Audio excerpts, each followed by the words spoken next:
నమస్తే. ప్రస్తుతం మనతో పాటు సీనియర్ జర్నలిస్ట్ దాము బాలాజీ ఉన్నారు. ఆయనతో మాట్లాడదాం. నమస్తే సార్. నమస్తే. సార్ ఓటర్ల పైన ఒక ఎమ్మెల్యే దాడి చేశారు అని చెప్పేసి ఒక వార్త వచ్చింది. అంటే ఈ వార్తను ఎలా చూడొచ్చు అంటారు? ఓటర్ల పైన ఒక ఎమ్మెల్యే దాడి. యాక్చువల్గా అది వీడియో చూశాను నేను. ఆ వీడియో లాంగ్లో కొద్దిగా దూరం నుంచి ఉంది.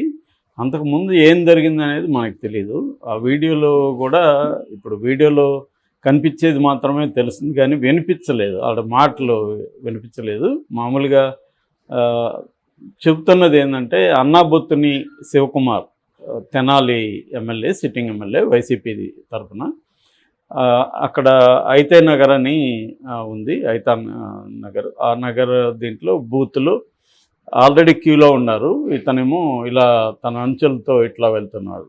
ఇక్కడ క్యూలో నిల్చుంటే ఇతను ఇట్లా వెళ్తుంటే ఒక ఓటరు, అతను మరి తెలుగుదేశం ఓటరే అయి ఉండారు. ఎందుకని తెలుగుదేశం కావచ్చు, లేదా జనసేన కావచ్చు, కూటమి ఓటర్ అయ్యిండే ఛాన్స్ ఎక్కువ ఉంది.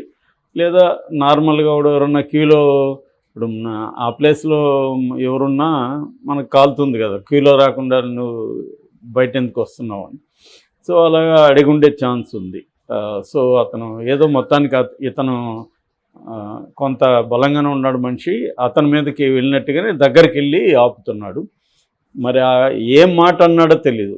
ఏమన్నా అంటే అతను కోపం వచ్చిందా, లేకపోతే ఆపడం వల్లే కోపం వచ్చిందా తెలియదు. ఏదేమైనా శివకుమార్ వచ్చి ఈ ఓటర్ని చంప మీద కొట్టాడు. కొట్టగానే ఇమీడియట్ ఇతను కూడా కొట్టాడు. సో కొట్టగానే వీళ్ళ అనుచరులు, అక్కడ 3-4 ఉన్నారు, వాళ్ళు వచ్చి అతన్ని బాగా వెనక నుంచి బాగా గుద్ది నెట్టారు. అక్కడ వరకు కట్ అయిపోయింది వీడియో. తర్వాత లేదు, అంతకుముందు కూడా లేదు. అంటే దీన్ని మనం అంటే ఇతను ఏమన్నా ప్రొవొకేటివ్గా మాట్లాడా లేదా తెలియదు. ఏదేమైనా ప్రొవొకేటివ్గా మాట్లాడున్నా లేకపోతే ఏం చేసినా ఎమ్మెల్యే, సిట్టింగ్ ఎమ్మెల్యేగా ఉండి కొట్టడం మాత్రం ఖచ్చితంగా అది ఖండించాల్సిన విషయం. ఎందుకంటే ఓటర్ ఏదైనా అనున్నా కూడా అతను సమయం పాటించి ఉండాలి. అది చేయలేదు. రెండోది, అతను ఓటు వేయడానికి వెళ్తున్నాడా లేకపోతే పర్యవేక్షణ కోసం చూడడానికి వెళ్తున్నాడా ఆ వివరాలు కూడా తెలియదు. సో అది ఉన్నప్పుడు ఒకవేళ ఉంటే నేను ఇట్లా ఓటు వేయడానికి రాలేదు, పర్యవేక్షణ కోసం వచ్చానన్నా చెప్పాలి. ఒకవేళ ఓటు వేయడానికి వస్తే క్యూలో ఖచ్చితంగా నిలబడాలి. సో మనం ఇక్కడ చూసాం కదా, మార్నింగ్ అంతా చిరంజీవి దగ్గర నుంచి జూనియర్ ఎన్టీఆర్ అందరూ కూడా క్యూలో నిలబడి ఓట్లు వేశారు. సో అలాగే క్యూలో నిలబడి ఓట్లు వేయడం వల్ల ఆయనకేమి నష్టమేం కూడా ఏం లేదు, ఇంకా మంచి అభిప్రాయం కూడా జనంలోకి వచ్చేది. మరి అతను ఎందుకు అలా చేశాడు అనేదానికి అతని వైపు ఎక్స్ప్లెనేషన్ అయితే మనకు తెలియదు.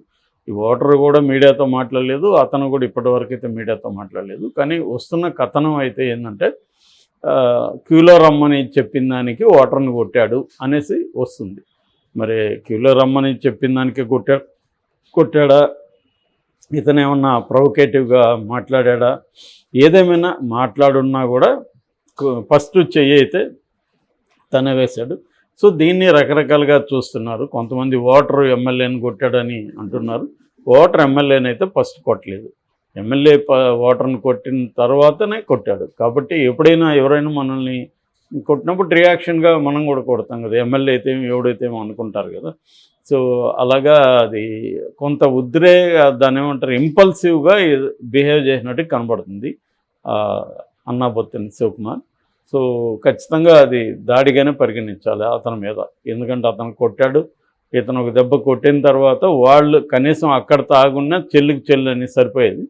అట్లా కాకుండా వీళ్ళంచెల్లి వెళ్ళి బాగా కొట్టారు. అతను సైలెంట్. ఇదంతా కూడా ఒక కొన్ని సెకండ్లే ఉంది వీడియో. సో అందువల్ల మనకి డీటెయిల్స్ ఏం లేదు. అక్కడ మీడియా ఉన్నట్లేదు, ఏదో ఒక వాళ్ళ ఎలక్షన్కి సంబంధించిన కెమెరా మాత్రం ఉన్నట్టుగా ఉంది. ఆ కెమెరాతో తీస్తున్నారు, సెల్ ఫోన్తో ఎవరో తీసినట్టుగా ఉంది ఇప్పుడు బయటకు వచ్చిన వీడియో. సో బేసిక్గా అయితే మన మామూలుగా ప్రజాస్వామ్యంలో ఏంటంటే ముఖ్యంగా అధికార పార్టీ దౌర్జన్యాలు చేస్తుందని ఆల్రెడీ చాలా వార్తలు వస్తున్నాయి. కడపలో కూడా ఈవీఎంలు ధ్వంసం చేశారని వార్త వస్తుంది. ఆల్రెడీ షర్మిల ఈవీఎంలు ధ్వంసం చేసిన అధికార పార్టీ వాళ్ళని సస్పెండ్ చేయాలి, అవన్నీ కూడా ఆమె మాట్లాడింది.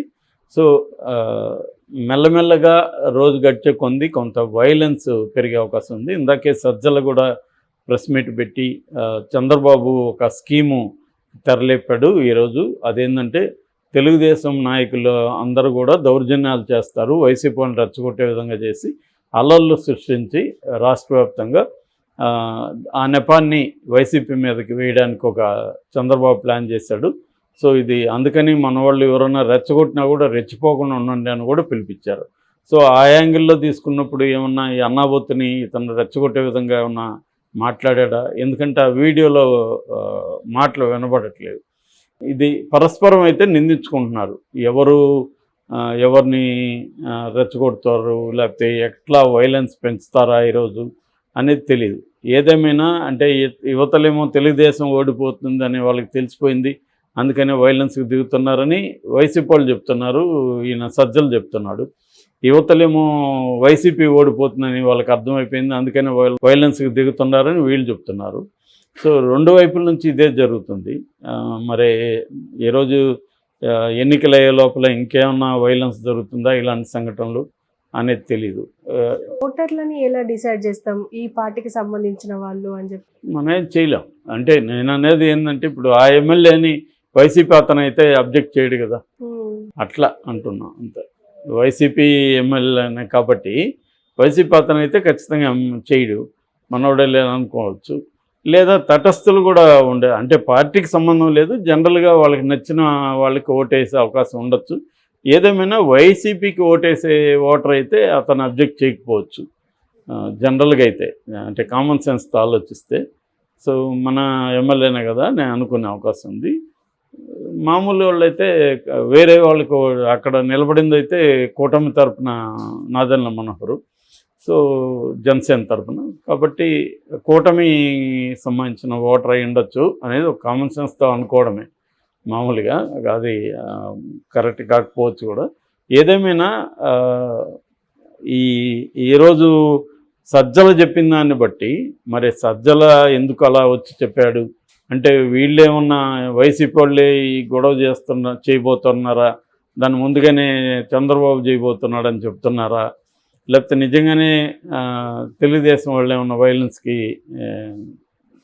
రెడీ అవుతున్నారా, ఇవన్నీ తెలియదు. కానీ మొత్తంగా అయితే ఇరు వర్గాల ఇది చూస్తూ ఉంటే కొంత వైలెన్స్ అయ్యే అవకాశం ఉంది. ఎందుకంటే ఈసారి హోరాహోరీ ఉంది అనేది మనం అనుకున్నాం కాబట్టి ప్రతి ఓటు కూడా మ్యాటరే. కాబట్టి ఎక్కడైనా ఆల్రెడీ తెలుగుదేశం ఓట్లు ఉన్న చోట వైసీపీ వాళ్ళు ఇళ్ళ నుంచి రావద్దు చంపేస్తామని అన్నారని ఒక న్యూస్ వచ్చింది.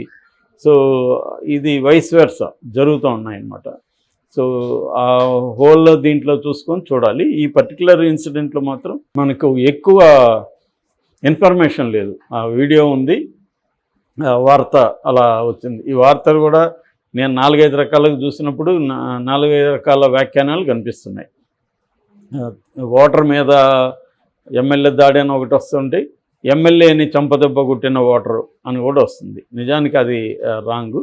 ఖచ్చితంగా ఎమ్మెల్యేనే అతని ఓటర్ మీద దాడి చేశాడు, ఎందుకంటే ఫస్ట్ కొట్టింది అతనే కదా, ఆ వీడియోలో ఉన్నది. అంతకుముందే గొడవ జరిగిండే దానికి కూడా ఆస్కారం లేదు.